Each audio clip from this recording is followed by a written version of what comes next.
My question has to do with the teleological argument, the argument for design, that sort of thing.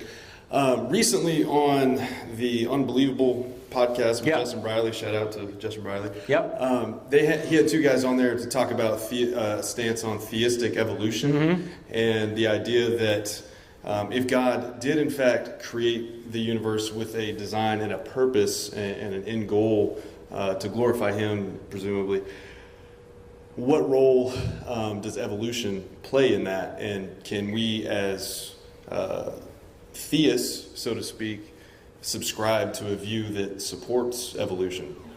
How do you respond when people ask you about evolution? Yeah, because evolution is not a salvation issue. Correct. Yes, you can be a Christian and believe in evolution like Francis Collins does. Yeah, absolutely. He's the founder of the Human Genome Project, or the director of it, I should say, and he wrote a book called Language of God. In any event, sometimes when people say, do you believe in evolution, you've got to stop and say, what do you mean by evolution? Yeah. Because it means so many different things. If you mean change over time, count me in. We see change over time. Absolutely. Microevolution, adaptation within a type, count me in. We see that. But if you mean molecules to man without intelligence, I don't think we not only, I think we don't see that. We actually see evidence against that.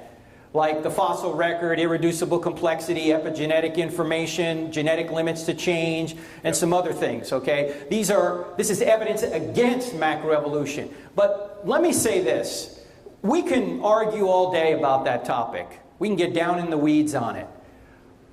I could even grant somebody that macroevolution is true. I don't think it is. As I say, I think there's evidence against it, but even if it's true. Even if it is true. Even if it's true, it doesn't get rid of the need for God. It doesn't mean Christianity's false. You still need a universe. You still need life.